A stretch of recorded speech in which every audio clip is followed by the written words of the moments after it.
حق تعالیٰ نے فرمایا کہ ومن احسن قولا ممن دعا الی اللہ وعمل صالحا وقال اننی من المسلمین. تو تین باتیں ہیں. من دعا الی اللہ، اللہ کی طرف دعوت دے، بلائے. ایک وعمل صالحا، اس کا کیا ترجمہ ہے کہ زندگی، پوری زندگی، صبح و شام، دن و رات، تمام اوقات لمحات، یہ سب مل کے یہ وعمل صالحا، ہما وقت ہماری خوشیوں کے کام میں لگے رہتے ہیں. ہمارے خوشیوں والا کام ان کی زندگی ہوتی ہے نا. یہ ہے وعمل صالحا وقال اننی من المسلمین، اور کہے کہ میں تو بس مسلمان ہوں. اننی من المسلمین، کہ بالکل پکے مسلمان ہوں، یعنی مطلب کہ میرے اسلام کا مقام بالکل مسلم ہے. ایسی حق تعالیٰ کی طرف سے مجھ پر عنایت ہے.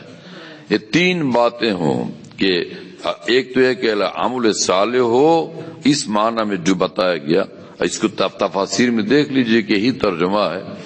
اور پھر یہ کہ اننی من المسلمین، تو یہ شخص اگر دعوت الی اللہ پیش کرے تو اس سے بڑھ کر کس کی بات اچھی ہوگی.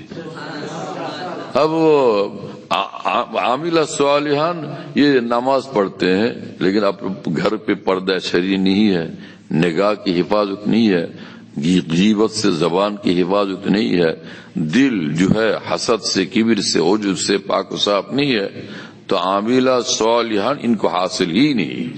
ان کی دعوت کے لیے فضیلت قرآن پاک میں ہرگز نہیں بیان ہوئی. اس فضیلت کا بیان ہرگز ہرگز ہرگز اس شخص کے لیے نہیں ہے. ہاں پھر بھی وہ دعوت دے تو ان کو فائدہ ضرور ہوگا، ان کے ثواب ملے گا، ان کو نیکی ضرور ملے گی. لیکن اس آیت پاک میں جس فضیلت کا اور جس کرامت کا، جس مقام کا ذکر ہے، اس شخص کے لیے نہیں ہے. بات سمجھ میں آئی؟ ہاں. اللہ تعالی ہمیں سمجھنے کی توفیق عطا فرمائے، قلب سلیم عطا فرمائے، فہم صحیح عطا فرمائے، اور علم عمیق عطا فرمائے.